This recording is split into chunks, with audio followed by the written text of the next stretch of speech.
अस्सलाम everyone, I hope you all are doing well. आज हम लोग करेंगे class 12 advance English in board की एक poetry that is Dover speech. This is not that significant poetry, लेकिन फिर भी हम करेंगे क्योंकि हमें कोई भी चीज़ सिलेबस में से नहीं छोड़नी। एंड इसमें से एक ही क्वेश्चन आता है जो कि काफ़ी इंपॉर्टेंट है, ठीक है, और वही चीज़ रिपीट होती है, तो आप लोगों ने ज़्यादा परेशान नहीं होना। साथ साथ स्क्रीनशॉट्स लेते जाना है। मैं आप लोगों को एक एक चीज़ समझाती जाऊँगी from my own notes which I made when I was an advance English student. तो आप लोग बस साथ साथ स्क्रीनशॉट्स लेते जाएं एंड समझते जाएं, ठीक है। Now, what is the significance of the sea in Dover's Beach? This is the past paper question which is repeated many times. The famous poem is a peaceful but eloquent expression of the agonies of religious doubt during the 19th century by sincere and thoughtful men brought up in the Christian faith. There are certain significances of the sea as seen in the poem. ठीक है, बहुत सारी। अब ये तो छोटा सा मैंने इंट्रो लिखा है, अगर आप लोग लिखना चाहते हैं तो लिख लें, अगर नहीं भी लिखना चाहते तब भी बस इतना मुश्किल नहीं है। बस आपने ये याद रखना है कि कब हुई, 19th सेंचुरी की पोइट्री है, ठीक है। He describes the sea that it is itself a beautiful night, but the beach is a symbolism of the Victorian society, which have a very sad note, as he is not happy with the way things are carried out in the country. ठीक है, अब जो रात है वो बड़ी खूबसूरत है, लेकिन जो सी है वो बहुत ज़्यादा सैड है। क्यों सैड है? It is just like the Victorian society, क्योंकि उसको नहीं पसंद कि जिस तरीके से चीज़ें काम करती हैं उसकी कंट्री में। With tremulous cadence slow and bring the eternal note of sadness in. Eternal note मतलब कि हमेशा के लिए वो सैडनेस चलेगी, हमेशा के लिए वो सैडनेस ऑन गोइंग रहेगी, ठीक है। The speaker senses something that is not quite right and describes the spray where water meets the moonlit land. ठीक है, अब उसको ये लगता है कि कोई चीज़ यहाँ पे सही नहीं है एंड वो डिस्क्राइब करता है वो जगह जहाँ पे पानी और मूनलिट जो लैंड है, बेसिकली ज़मीन है, उसको चांद ने रोशन किया हुआ है और साथ में बीच आ रहा है, तो वो उस सीन को एक्सप्लेन कर रहा है। The speaker instructs the other person to listen to the sound of the pebbles as the waves shift them back and forth up the beach and down and back again.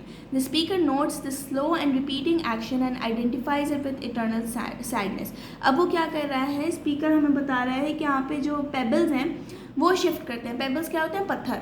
जब पानी आ रहा है और पानी जा रहा है तो पेबल्स आवाज़ प्रोड्यूस कर रहे हैं, और वो जो आवाज़ है वो आवाज़ बहुत ज़्यादा सैड है। Of pebbles which the waves drop back and fling, ठीक है, back and fling, back and to and fro move कर रहे हैं pebbles.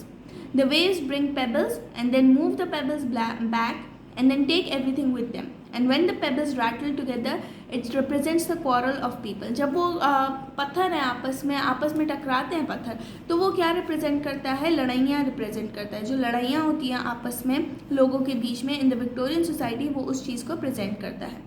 Then the speaker thinks about the ancient Greek playwright Sophocles and imagines Sophocles hearing the same sadness of an Aegean sea. ठीक है, अब ये इतना important नहीं है, बस आप ये लिख सकते हो कि Sophocles ग्रीक प्ले राइट था जिससे वो बहुत इंस्पायर था, ठीक है, लेकिन नहीं भी लिखोगे तब भी सही है।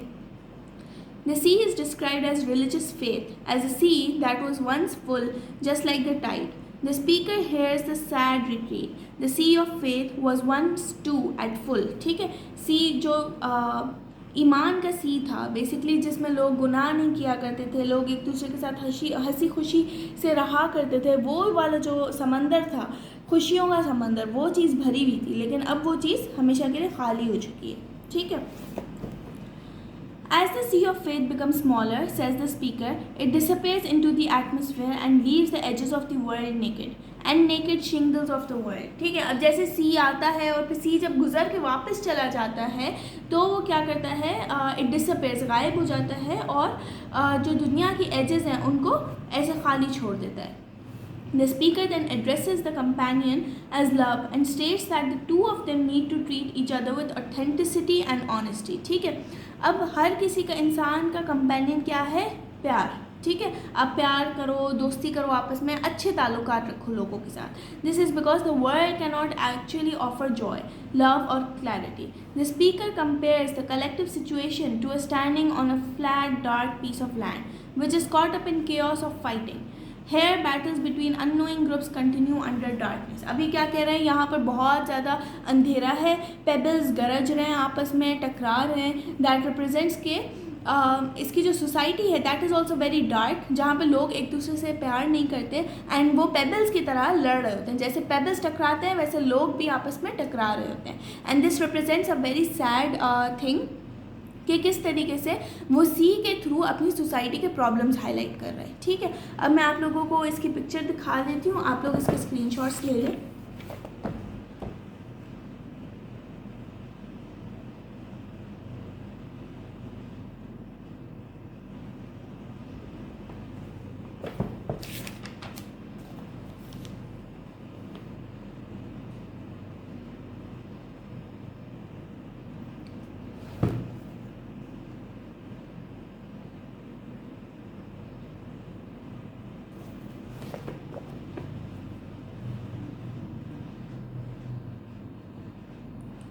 चलें जी, आई होप ये चीज़ भी आपको क्लियर हो गई होगी। कोई भी चीज़ ना समझ में आए तो मुझसे पूछ लीजिएगा कमेंट सेक्शन में। Till then take care and Allah हाफिज़।